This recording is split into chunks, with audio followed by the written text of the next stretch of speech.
Okay, two, I would say phrases or things that you definitely do not want to hear, or if you've heard this, I want you to think about it when it comes to your kids and their health, okay? Two phrases. One is, don't worry about it, they'll grow out of it.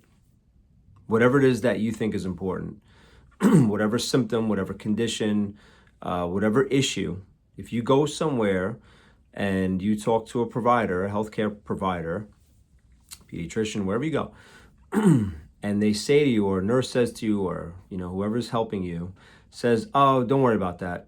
They'll grow out of it." Okay. The other one is the second one. Number two is, "Oh, a lot of kids have that. All the kids have that. All the kids these days have that." Okay. So I'm going to give you a couple of reasons why you don't want to hear that, and then I definitely want to give you an explanation as to like what can be causing some issues with your child if they are having symptoms. Just a different perspective, a different way to look at things, a holistic perspective, we might say, right? So the first thing is, oh, don't worry, they'll grow out of it. What happens is this: the way the body works is like this. It's accumulated stress, right? There's physical, chemical, emotional stress. The fourth stress is EMF, okay? And when we are dealing with stress and we can't adapt to that stress, symptoms can occur. We can produce symptoms. I'm not talking about trauma. 25% of health issues and even deaths in this country are from trauma, acute trauma. The medical system's amazing for trauma. By the way, I was partners with an MD for almost 10 years. I highly respect the medical system. I have friends that are medical doctors. I refer back and forth. We get referrals. We refer out to medical doctors, smart, caring people, okay? And when it comes to acute trauma, I have a lot of nurses as patients, PAs, all that stuff for many, many years, since 2001. And so when it comes to acute trauma, they're amazing. The medical system's amazing. The testing, the care to save a life, to stabilize you, unbelievable, okay? If your kid's dealing with a situation that's a raging situation that they're trying to get it stable and under control, awesome. That's not what I'm talking about. I'm talking about when issues start to develop that it's not like, oh, life-threatening, but we're starting with, say, the colic.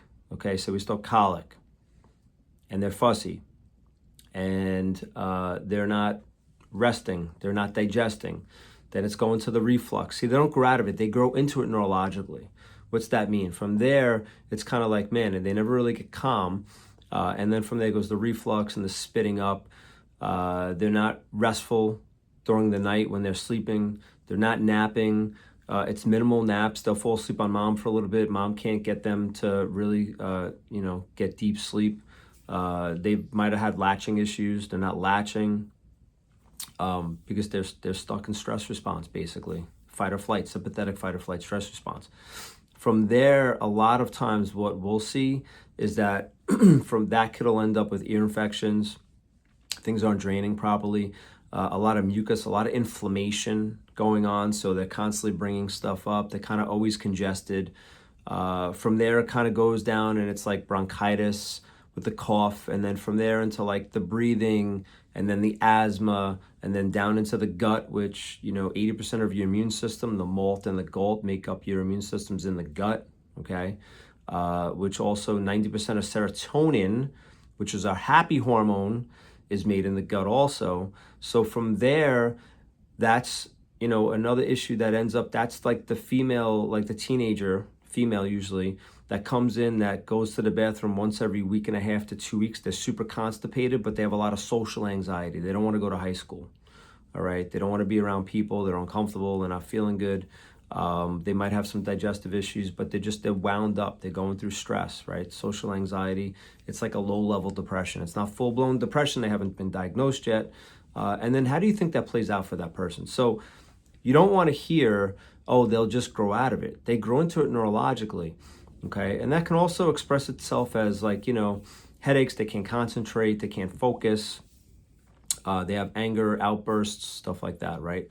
And then, how do you think that plays out when they're into their, teenage years and their early 20s and into their 30s? And then a lot of times they'll come in here also as an adult and they had issues when they were younger. They'll come to a workshop, they'll hear me explaining this, and they'll be like, oh my God, I had this, this, and this also.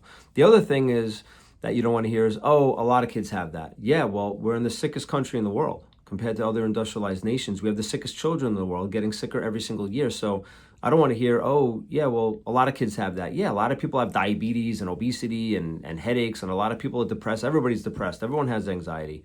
You know what I mean? It's like, no, it's very common, yes, but it's not normal. So that's another thing you don't want to hear.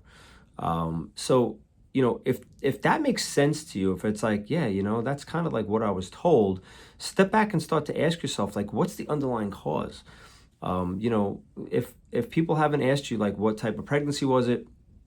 Were you stressed during pregnancy? Did you use medical intervention to get pregnant? Was it a high risk pregnancy? What type of birth process was it? You know, if they're not like kind of backtracking and asking you about like some history about things, right? How are they going to figure out like what the underlying cause is? That's what we like to do, is try to get to some of those answers to figure out, you know, to take a look back, and then that can help us move forward.